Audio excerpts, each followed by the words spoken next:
예, 서울여대 건국대학교 이병민입니다.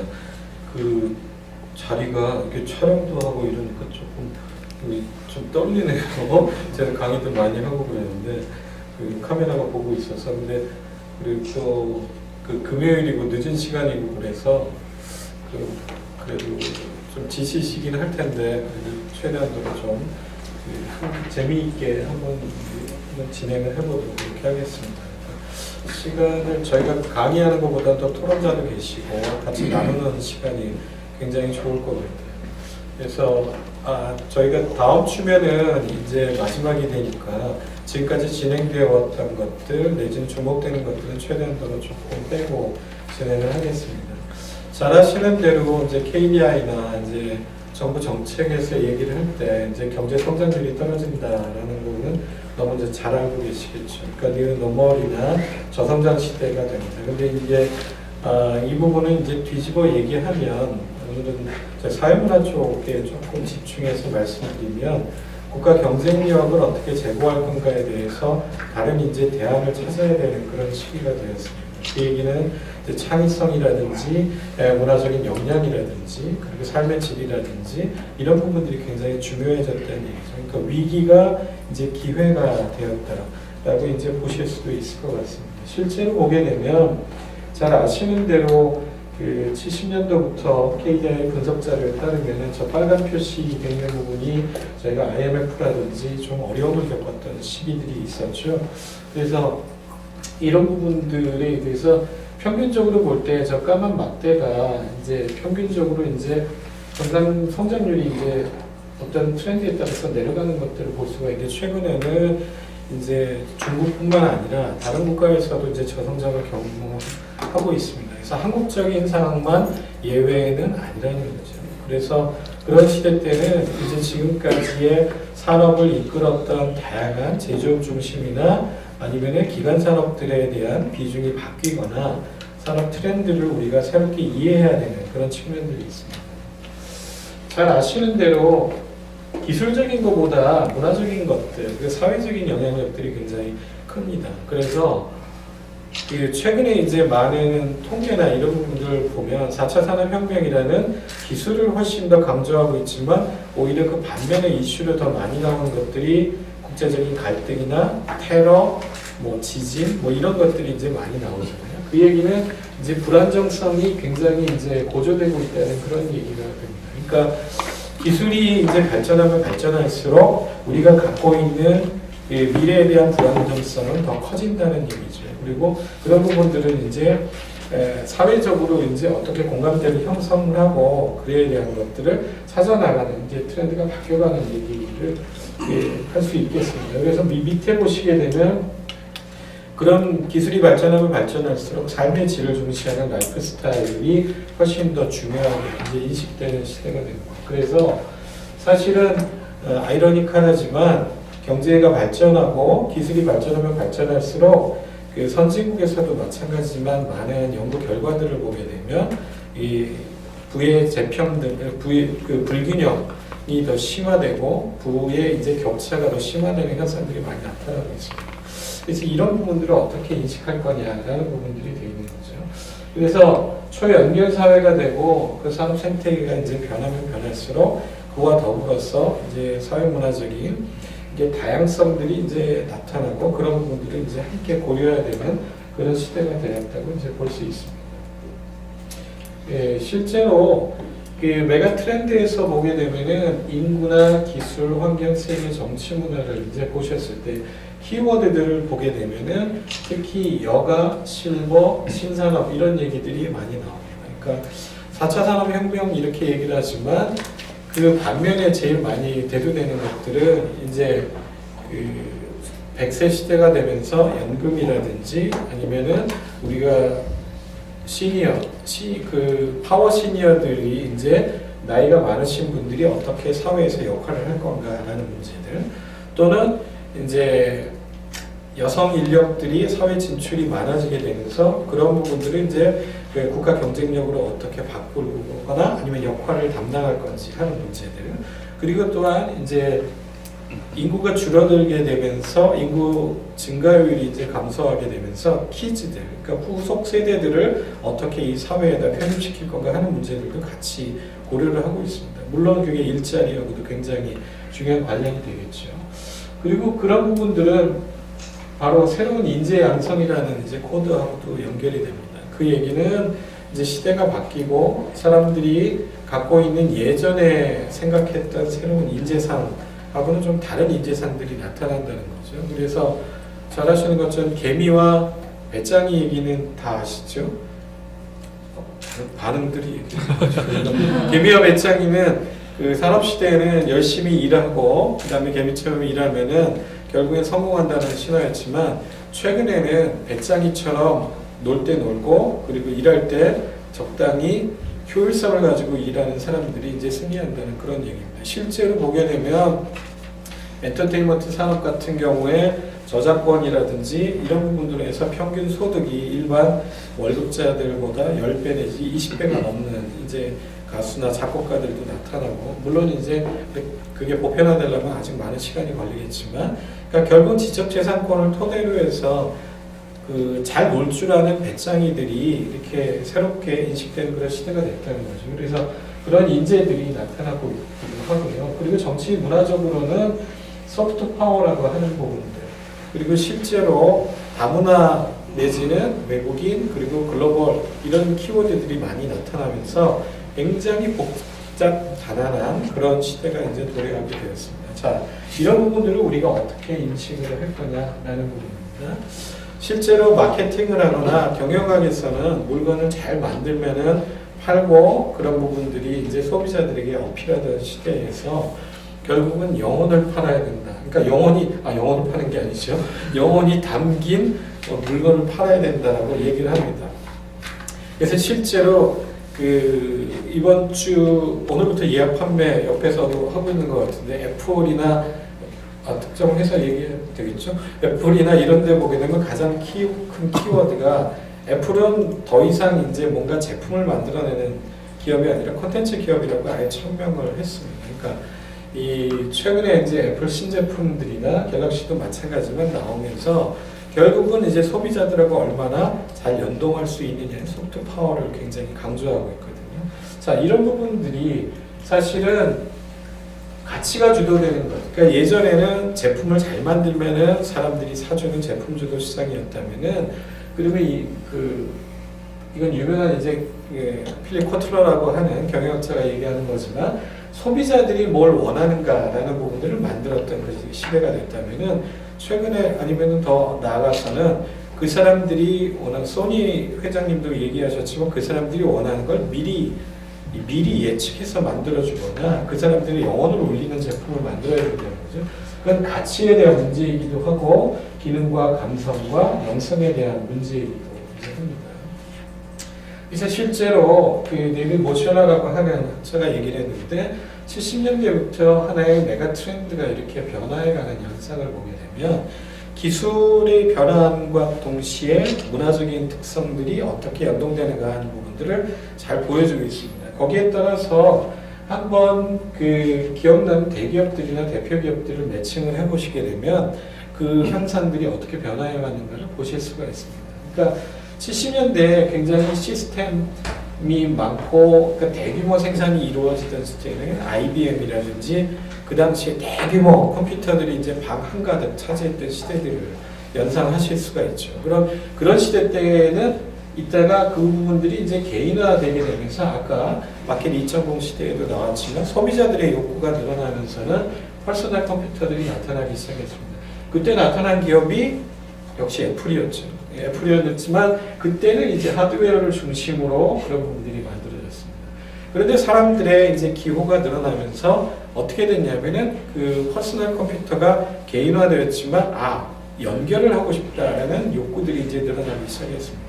그러면서 3M이라든지 노벨이라든지 다양한 네트워킹 관련된 기업들이 많이 나타나기 시작을 했고요. 그게 이제 네트워크 센트릭가 돼서 아직까지 이어지고 있죠. 그런 부분들이 더 확산되면서는 글로벌이라든지 공간을 뛰어넘으면서 SNS까지 연결이 됩니다. 그런데 결국은 사람들이 보니까 우리가 이제 스마트폰이나 어제 제가 출장을 가면서 스마트폰을 집에 두고 갔거든요. 그랬더니 그 전문용어로 포비아, 공포감이 느껴졌습니다. 왜냐하면 일정도 모르죠. 그리고 급한데 전화를 하려다가 전화번호를 제가 이제 이게 스맹이라고 하네. 스마트폰 맹이 돼가지고 10개 이상을 기억이 안 나더라고요. 그 다음에 뭐 경로를 찾으려도 또 의존을 해야 되고 이렇게 되니까 굉장히 공포에 빠진 기억이 있습니다. 근데 그 스마트폰에서도 보게 되면 중요한 건 뭐냐면 기술보다는 그 안에 담겨있는 정보나 내용들 이런 것들이 굉장히 중요하다는 겁니다. 그래서 다시 아까 PC 중심으로 나왔던 기업인 애플이 다시 나오게 됩니다. 그래서 처음으로 미국에서 그리고 전 세계에서 아이튠즈를 통해서 MP3나 이런 음악들을 판매하고 사람들에게 어필했던 게 이제 애플이죠. 그래서 이런 기업들이 나타나게 되면서 새롭게 바뀌게 됩니다. 최근에 가장 젊은이들에게 화두가 되는 기업들 내지는 미국에서 인기가 급상승하고 있는 기업들 보게 되면 이제 포브스나 이런 데 보면 구글이나 뭐 이런 회사들이 일이지만 마블이라는 회사가 있습니다. 잘 아시죠? 예, 그 영화 근데 마블이라는 회사가 처음에는 뭐였냐면은 코믹스라고 만화, 종이 만화를 찍던 회사였습니다. 근데 지금은 디즈니나 이런 회사들하고 같이 연결을 하게 되면서 전 세계의 모든 젊은 사람들 내지는 영화광들을 이제 열광시키는 어벤져스나 이런 영화들을 만들어 냅니다. 그러니까 결국에는 어떤 콘텐츠를 만드느냐에 따라서 그런 부분들이 이제 산업을 이끄는 하나의 추동력이 된다는 거죠. 미국에서는 물론 이제 밀리터리 산업이 제일 큰 비중을 차지하지만 미국 내에서도 그 엔터테인먼트 산업 아니면 콘텐츠와 관련된 산업이 전 국가 규모에 있어서 굉장히 중요한 위치를 차지하고 있습니다.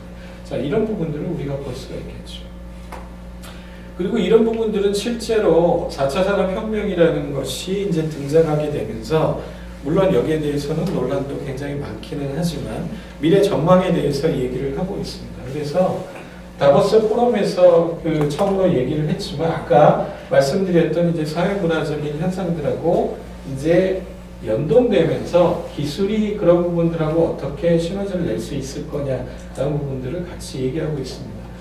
리스크와 어젠다를 보게 되면은 오히려 4차 산업혁명 기술보다는 오히려 국가 간의 갈등이나 사회문화적인 요소가 많은 걸 훨씬 더 아실 수 있겠죠. 그러니까 이게 사실은 사람을 잘 이해하고 그런 문화적인 것들을 어떻게 이해할 수 있느냐가 그런 기술적인 것과 연동될 수 있다고 이제 보여지는 겁니다.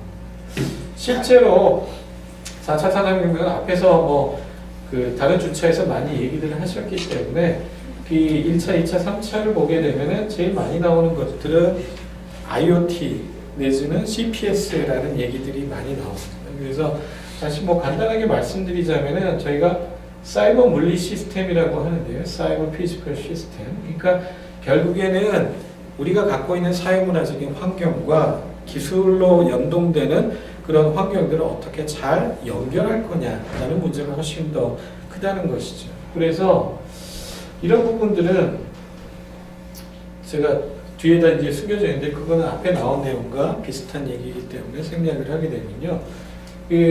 지난 대선 때 사이버 물리 시스템이라는 것을 우리가 생각해 보면서 빅데이터 분석을 해봤을 때 제일 많이 나온 얘기는 사실은 기술이나 IoT 이런 게 아니었습니다. 그때 뭐였을까요? 사실은 인공지능이 이제 우리가 바둑 관련돼서 그런 얘기들이 나오긴 했지만 오히려 일자리, 그 다음에 제조, 그리고 자유토론회, 문재인 이런 얘기들이 이제 같이 어우러져 있다는 거죠. 그러니까 기술로만 해결될 수 없는 것들이 같이 뭉뚱그려지게 되면서 이 사이버와 그리고 물리적인 세상을 어떻게 연동할 거냐가 굉장히 중요한 화두가 되고 있습니다. 그래서 또 하나는 사실은 사회문화적으로는 여기에 대해서 굉장히 의문을 제기하시는 분들이 있는데요. 그러니까 혁명이라고 얘기를 붙이는 것조차도 사실은 부담스럽다라는 반응들입니다. 그 얘기는 미국에서는 사실은 이걸 디지털 트랜스포메이션이라고 하는데요. 그러니까 앞에서 아마 충분히 설명을 하셨을 것 같지만 새로운 뭔가 혁명이 일어나는 게 아니라 산업이 발전하는 연장선상에서 우리가 새로운 시대의 트렌드를 맞았을 뿐이고 그 부분을 어떻게 우리가 이 시대와 사회 문화에서 받아들일 건가 하는 게 더 크다는 거죠. 그래서 중국에서도 4차 산업혁명보다는 제조업 2025 그리고 로봇 신전략, 일본에서는 독일의 인더스트리 4.0 이런 식의 얘기를 하고 있습니다. 자, 보시게 되면 어떤 게 보일까요? 제조업을 어떻게 잘 융성시킬 수 있을까라는 부분들의 기술을 접목을 할까라는 부분입니다. 뒤에 말씀드리겠지만 마찬가지로 사회문화와 이런 기술을 어떻게 잘 접목할 거냐가 사실은 더 중요한 문제라고 이제 하실 수가 있겠죠. 그래서 사실은 속도와 범위와 파급 효과 이렇게 되어 있는데 어쨌든 기술이 바뀌고 연장선상에서 그 경로를 따라가고 있기 때문에 우리는 거기서 뭔가를 이제 새롭게 찾아야 되는 그런 것들이 있습니다. 그리고 거기에 대해서는 사회문화적으로 우리가 빠뜨릴 수 없는 것이 고용에 대한 문제죠. 그러니까 실제적으로는 4차 산업혁명이 되게 되면은 많은 기술이 발전하게 되면서 고용이 굉장히 줄어들 거라고 얘기를 합니다. 뒤집어 얘기하게 되면은 사실은 이 부분에 더 주목할 필요가 있는데요. 일자리의 양극화가 생긴다는 겁니다. 그러니까 문화적이지 않고 창의적이지 못한 일자리들은 줄어들 수밖에 없고 루틴한 단순 작업들은 줄어든다는 트렌드가 나타날 수밖에 없습니다. 하지만 뒤집어 얘기하게 되면 문화적인 것, 창의적인 것, 그리고 고도의 창의력을 요하는 다양한 직업들은 오히려 늘어날 가능성이 있다라는 부분들입니다. 그리고 실제로 그런 부분들에 대해서 보상이라든지 아니면 기대감이나 이런 부분들이 더 커질 거라고 얘기를 하고 있고요. 미국 내에서는 직업의 47%가 10년에서 20년 이내에 소멸될 걸로 봤습니다. 그 얘기는 다 뒤바뀐다는 얘기죠. 사회가 바뀐다는 얘기입니다. 실제로 한국에서도 미국에서도 10년 내에 가장 전망이 떨어지는 직장 중에 하나가 어디냐면은 교수입니다. 교수입니다. 그래서 저도 지금 위협을 받고 있는데 왜냐하면은 최근에 많은 학교들에 가게 되면은 기술이 발전하게 되면서 여기 가보게 되니까 KT 무슨 지니 그래서 이렇게 인공지능으로 이제 부르는 기계들이 많이 나타나잖아요.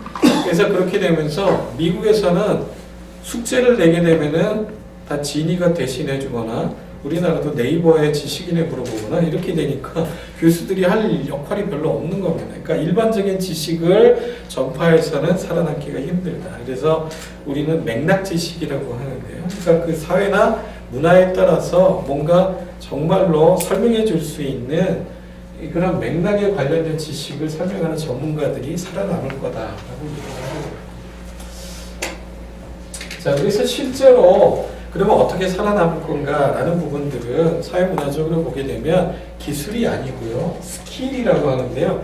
이거는 이제 우리나라 말로는 번역을 할 때 둘 다 기술이라고 하는데 사실은 조금 잘못된 번역이라고 생각을 합니다.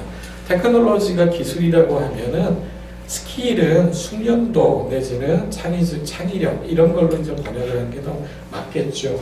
그래서 실제로 보게 되면 오히려 더 중요한 것은 기술이 발전하면 발전할수록 사람에 대한 부분, 사람에 대한 인지력 이런 부분들이 훨씬 더 중요해진다는 겁니다.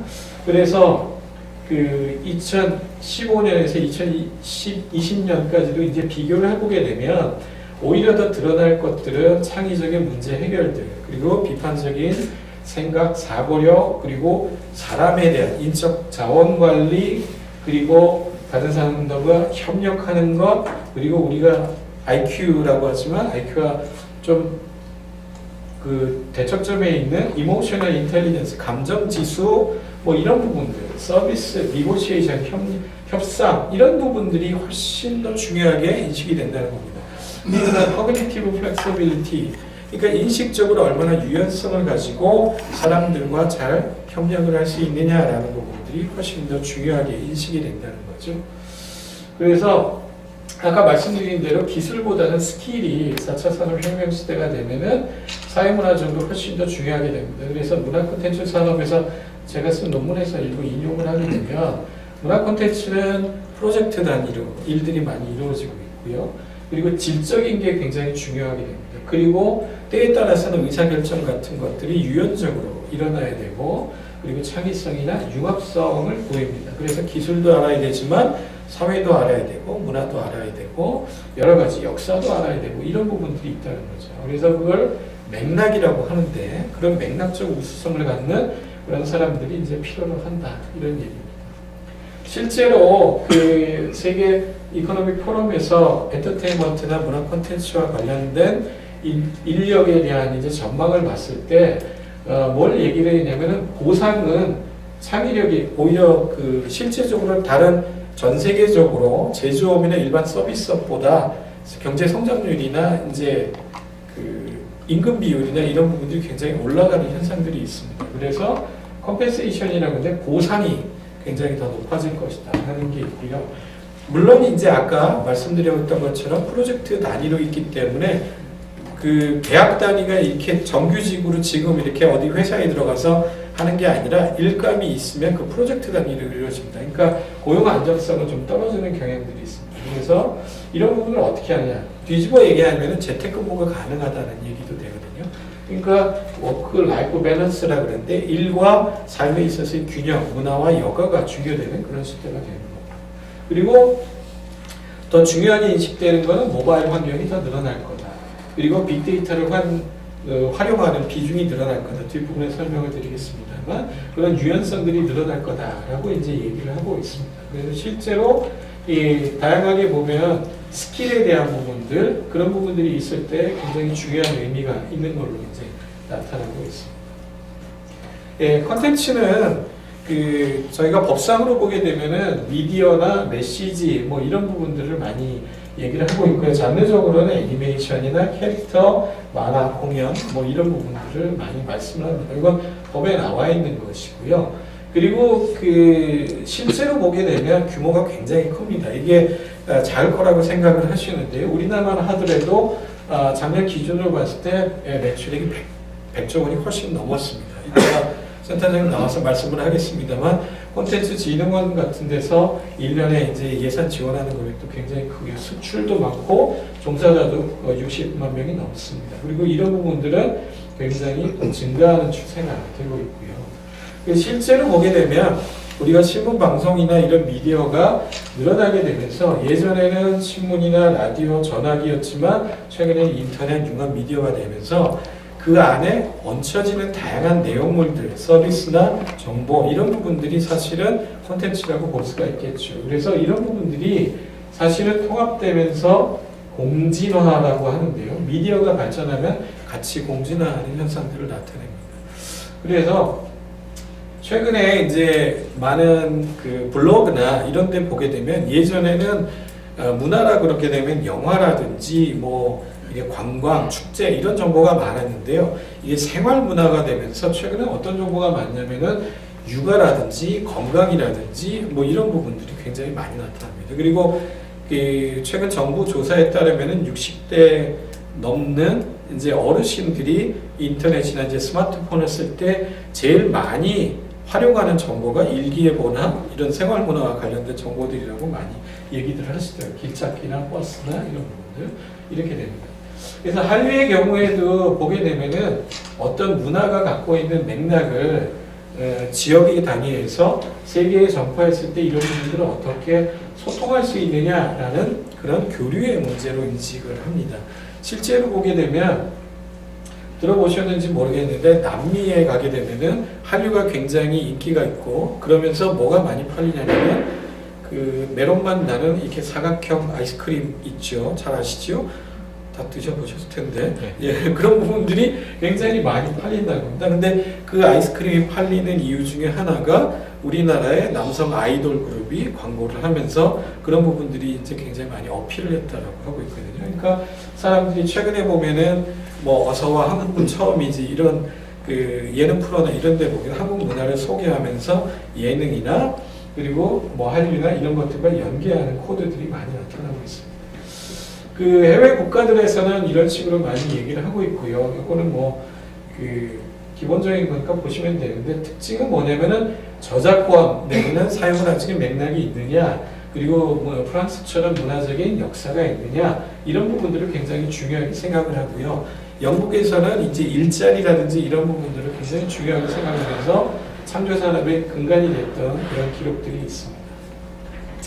그리고 실제로 사회문화적으로 보게 되면은 여러분들 아시는 대로 스마트폰 평균 시간은 점점 늘어나고 있고요. 가정에서도 사실은 스마트폰이 PC를 대체하고 있는 현상들이 있습니다. 그래서 요거는 이제 우리의 이제 평일날 그런 어떤 트렌드를 보게 되는 건데요. TV의 이제 시청 시간이나 이런 부분들도 사실은 미디어가 변화해 가면서 우리가 본방사수라고 하죠. 본방을 사수하지 않고 모바일이나 아니면 다른 기기를 통해서 자기가 편한 시간에 보는 그런 특징들이 연령별로 많이 나타나고 있습니다. 그래서 이 전업주부냐, 기혼 남성이냐, 아니면은 실시간 위주 시청이냐 아니냐가 이제 달라진다는 거죠. 그러니까 다양화된다는 그런 특징들이 있습니다. 그리고 이런 부분들은 아까 말씀드린 것처럼 이제 모바일 형태로 우리 삶의 문화가 이제 바뀌어갔다라는 부분들입니다. 실제로 문화 콘텐츠 산업의 4차 산업혁명과 관련돼서는 여러 가지 한류나 ICT, 정부의 의지 이런 부분들이 있지만 약점으로 보게 된다면은 오히려 이런 부분들이 다양성이 부족하거나 아직까지 사회문화적으로 인식하기가 지역이나 기업 세대가 양극화되어 있거나 이런 문제들이 훨씬 더 큽니다. 그러니까 기술적인 것보다 비기술적인 요소들이 굉장히 많다는 거죠. 그리고 글로벌 경쟁도 심화되게 돼 있고 저작권이나 불법 복제 이런 문제가 오히려 더 크게 대두되게 됩니다. 자, 이런 부분들이 기술과 결합을 할 때는 여러 가지 요소들이 있습니다. 그래서 뭐 관광도 돼 있고요. 그 다음에 스토리텔링도 하고요. 그 다음에 우리 한국 같은 경우는 저쪽에 캄보디아 같은 경우는 그 문화유산을 3D로 스캐닝 해가지고 디지털 복원하는 데 기술을 지원하는 경우도 있습니다. 그래서 이런 부분들이 문화와 관련돼서도 굉장히 많은 의미를 갖고 있다는 거죠. 그리고 이런 부분들이 굉장히 많은 생태계에서 이제 순환이 되고 있고요. 실제로 아까 사이버, 물리 이런 부분들이 어떻게 연동되는가 말씀을 드렸는데요. 그러니까 삶을 바꾸는데 기여를 할 수 있느냐 이런 부분들이 된다는 겁니다. 그래서 실제로 보게 되면 여기는 아마존에서 만든 에코라는 기기인데 저런 기기를 보게 되면은 사실은 우리가 지금 얘기하는 인공지능을 통해서 우리가 얘기를 하게 되면은 원하는 기능들을 수행을 하거나 아니면은 에코쇼 같은 경우는 예를 들어서 뭐 오늘 입고 나갈 옷을 피팅을 해달라고 요청을 하게 되면 하게 됩니다. 그러니까 사실은 기술 그 자체보다는 내가 갖고 있는 문화적인 수요나 욕구에 따라서 그걸 얼마나 편리하게 맞춰줄 수 있느냐 이런 부분들이죠. 그래서 콘텐츠라고 할 때는 기술적인 것보다는 다양성이나 창의성, 우리가 재미 기술이라고 하는데요. 그런 부분들을 맞춰줄 수 있느냐, 없느냐가 이제 콘텐츠에서 굉장히 중요하게 인식이 됩니다.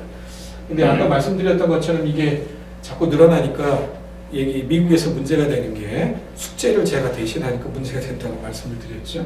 그런 식이 됩니다. 결국은 기술보다는 그것들을 사용하는 사람들 그리고 그것들을 서비스하거나 유통하거나 전달하는 사람들 그리고 그런 부분들이 삶의 질에 어떻게 영향을 미칠 건가 하는 부분들이 훨씬 더 중요하다는 것들이죠. 그리고 그 사회문화적인 역량에 맞춤을 하기 위해서 뭐가 있냐면은 사실은 그 스마트폰이나 이런 걸 사용하시게 되면 최근에 그런 비콘이라고 하는데 그런 경험들을 하시게 되죠. 어떤 상점을 지나가거나 그렇게 되면은 오늘 GS25를 지나가는데 오늘 뭘 세일합니다라고 이렇게 메시지가 뜰 때가 있습니다. 이게 뭐냐면은 그 사람이 자주 방문했거나 정보를 찾아보면은 거기에 맞춰가지고 수요자 맞춤형 정보를 거꾸로 제공을 해주는 겁니다. 이게 기술에 따라서 IoT나 인공지능이 그것들을 가능하게 해주는 거죠. 그래서 실제로 보게 되면 그 IPTV나 이런 것들도 이게 많이 시청을 하시게 되면 이 주인님은 뭘 좋아하실 거야 하고 좋아하는 영화 같은 걸 추천을 해주기도 합니다. 마찬가지로 이런 부분들이 개인화 타겟팅에 따라서 소셜 네트워크 분석이나 페이스북이나 이런 것들을 분석을 해서 아마 좋아하실 것들 아니면 뉴스나 이런 것들을 추천을 해준다는 거죠. 이런 부분들이 수요자 중심의 맞춤형으로 점점 많아질 거다라고 그리고 실제로 지금 많고 그렇게 되어 있습니다. 근데 중요한 거는 기능적인 것뿐만이 아니라 학계에서는 빅데이터라고 하는데요. 빅데이터는 숫자로 계산되는 게 아니라 사람들이 원하는 인문학적인 요소들 아니면은 관심 있어 하는 그 맥락이죠. 맥락, 복잡한 것들 이런 것들입니다. 그러니까 어떤 사회 문화적으로 보게 되면은 자 아니면 어느 지역이거나 아니면 외국에 가면 어떤 문화들이 굉장히 다르잖아요. 그러니까 그런 부분들은 계량화할 수 없는 것들이 굉장히 있다는 겁니다. 그래서 소림사에 가시게 되면은 이제 무술을 배우기 위해서는 학원을 끊어서 등록을 하는 게 아니라 어떻게 되어 있죠? 가서 물 기르는 것만 3년을 하셔야 됩니다. 그래서 쿵푸 판다나 이런 데 보면 나오잖아요. 그래서 거기서 뭘 배워야 되냐면 그 복잡성 내지는 스승님이 하는 것들 아니면은 스토리와 문화적 맥락 이런 것들을 실제로 체득을 해야 됩니다. 그래서 이런 부분들이 조화를 이루어야지만 문화에서 좀 시너지 효과를 낼 수 있다. 이런 부분들이 말씀을 드릴 수 있겠습니다. 그래서 실제로 그래서 넷플릭스 같은 경우는 그런 부분들을 이해하기 위해서 딥러닝 기술이라는 인공지능을 통해서요. 실제로 넷플릭스는 미국에서 가장 큰 영화 VOD 서비스인데요. 이제 로그인을 해서 이렇게 주문을 하거나 하게 되면 이 사람이 뭘 좋아하는가를 축적을 해뒀다가 그걸 통해 가지고 그 사람에게 좋은 콘텐츠를 추천을 해줍니다. 그래서 이런 부분들이 맞춤형으로 그 콘텐츠를 그 소비자들과 연동하는 그런 기술이 되겠죠. 그리고 실제로 보게 되면은 지역에서도 그런 부분들의 콘텐츠나 이런 수요들이 굉장히 많이 나타나고 있습니다. 얼마 전에 보셨는지 모르겠는데 엄마과 툴이라고 안동에서 이게 협력을 해서 만든 이제 애니메이션이 있는데요. 지금 현재 베트남하고 중국에서 굉장히 인기리에 방영을 하거나 계약을 했습니다. 그러니까 사실은 그 굉장히 지역적인 요소긴 하지만 그 문화를 토대로 해서 세계로 뻗어나가면서 SNS 같은 데 이제 홍보가 되기도 하고 그러죠. 근데 물어보게 되면 그런 것들을 어떻게 알았냐? 그럼 유튜브에서 봤다고 합니다. 그러니까 기술이 기여는 하지만 문화적인 것을 공유하는 하나의 플랫폼이 된다는 거죠. 자, 그리고 새로운 영역에 대해서도 굉장히 이런 부분들이 진행되고 있는데요. 그래서 최근에 가장 큰 화두는 가상현실, 증강현실, 그리고 이런 부분들을 혼합한 혼합현실 이렇게 되어 있습니다. 그래서 시간이 그렇게 많지 않아서 영상을 다 보여드리지 못하지만 예를 들자면은 이게 자동차 수리 같은 걸 할 때도 최근에는 구글이나 글래스나 아니면은 새로운 이 웨어러블 디바이스를 쓰게 되면 자동적으로 매뉴얼이 이런 식으로 뜨게 돼서 그걸 이제 보면서 자기가 스스로 수리를 할 수 있는 그런 형태가 된다는 거죠. 물론 게임이나 이런 부분에도 쓸 수가 있고요. 제일 많이 기대되는 것은 관광이나 레포츠, 학습 이런 부분들에 이제 기여를 할 수가 있다고 합니다. 그리고 실제로 그래서 어떤 쪽에 많이 쓰냐 봤더니 로봇과 애니메이션, 드론과 공연, 독자 참여 소설, 건축과 관련된 로보틱스 뭐 이런 부분들을 사실은 많이 활용을 하거나 오히려 지금에 있는 우리가 문화 활동들을 더 낮게 그리고 개선시킬 수 있는 방향으로 결합이 될 거다라고 이제 얘기를 하게 되는 겁니다. 자, 그래서 왜 기술만 가지고는 성공할 수 없느냐? 잘 아시는 대로 예전에 굉장히 화두가 됐던 이 VR 게임이 포켓몬고라는 게 있습니다. 이렇게 나왔을 당시에 이렇게 굉장히 폭발적으로 인기가 있었죠. 근데 지금은 포켓몬고 하시는 분들이 거의 없습니다. 그리고 또 업데이트도 안 돼요. 왜냐? 이게 기술만 가지고 했더니 이 사람들의 성향을 파악하지 못했던 거예요. 그리고 실제로 보니까 그 어느 이상 올라가게 되면은 흥미 요소가 굉장히 떨어지는 그런 요소들이 나타납니다. 그러니까 스토리가 부재했던 거죠. 그리고 사람들의 성향을 잘 이해하지 못했던 거죠. 뭐 다시 개량을 한다고 하는데 사람들의 기호를 맞추기가 굉장히 어렵다라는 부분들을 인식을 할 수 있습니다. 오히려 보게 되면 VR이나 그런 기술들을 접목을 해서 체험 콘텐츠를 만드는 것들이 훨씬 더 인기가 있습니다. 요거는 이제 미국의 올란도나 이런 지역에 일본에 가서도 있는데요. 그러니까 우리가 이제 온라인 게임을 하는 요소를 오프라인으로 옮겨와서 사람들에게 이제 기회 요소를 제공을 해주는 거죠. 물론 RFID라든지 다양한 기술들이 접목이 돼서 그걸 제공시키지만 중요한 거는 그 공간을 얼마만큼 자기 체험적으로 바꿀 수 있느냐 이런 부분들입니다. 그래서 이런 부분들이 문화적인 요소가 훨씬 더 중요하다고 되어 있고요. 그래서 말씀드린 대로 어떤 정량적인 것보다는 문화적인 가치가 굉장히 고려돼야 되고 그리고 리스크를 줄이는 방면으로 이제 정부에서는 많이 지원을 하려고 합니다. 그래서 실제적으로 굉장히 정부별로 보게 되면은 굉장히 많은 시도들이 있었고요. 지금도 굉장히 많은 성과를 거두고 있습니다. 그리고 이제 새 정부에 들어와서는 지금 얘기하고 있는 것처럼 4차 산업혁명 시대가 되고 있는데요. 중요한 거는 오히려 기존에 있는 시장 질서를 어떻게 잘 잡을 수 있을까, 문화적인 질서를 잡느냐, 이런 부분들이 훨씬 더 중요하게 돼 있고요. 보시게 되면은 창의적인 맥락이나 투입 요소, 그 다음에 삶의 질, 이런 요소를 고려하지 않게 되면은 콘텐츠 산업을 성공하기 쉽지 않다, 이런 얘기입니다. 오히려 여기 보게 되면은 이제 많은 분들이 얘기하는 게 경력직인데 그런 부분들에 대해서 경험이 중요하다, 내지는 그런 부분들에 대한 어떤 그 고용 창출에 대한 부분들을 많이 얘기하는 것들을 볼 수 있습니다. 중요한 거는 예술과 기술 그리고 다양한 미디어들이 어떻게 조화를 이룰 건가 하는 생태계가 되겠고요.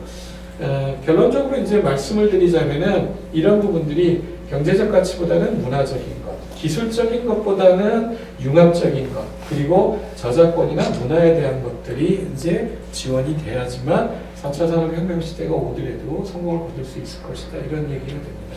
실제로 기술이 많이 늘어났는데 보게 되면 오히려 4차 산업혁명과 관련돼서는 앱 개발이 이럴 때 사람들이 원하는 수요에 따라서 여행의 경험이라든지 물물 교환, 그리고 이제 자기의 인력 서비스를 공유하는 그런 부분들이 이제 한국에서도 많이 나타나고 있는 그런 사례가 되고요. 이 머지아트 같은 경우는 예술가들이 갖고 있는 예술 작품을 업로드해서 이런 부분들에 이제 소셜 네트워크 서비스와 연동해가지고 굉장히 성공을 거둔 그런 사이트입니다. 이것도 이제 국내 기업이었고요. 이런 부분들은 굉장히 수공예품이나 문화나 아티스트들의 영역이 이제 쇼핑 플랫폼, 전 세계적인 쇼핑 플랫폼과 연계되면서 성과를 거뒀던 겁니다. 물론 기술만 있으면 안 되는 거죠. 그래서 카카오 같은 경우도 메이커스라든지 아니면 실제로 제조업에 종사하고 있는 분들과 연계해가지고 그런 작업들을 하려고 하고 있습니다. 예, 생각보다 좀 얘기가 길어졌네요. 그래서 중요한 거는 결론적으로 물론 기술이 기반이 되기는 하지만 문화와 사회적인 역량 그리고 수요자들의 수요 이런 부분들을 충분하게 인식을 하고 그래야만 이제 시너지 효과를 창출하고 좋은 의미를 남길 수 있다고 생각합니다. 예, 감사합니다.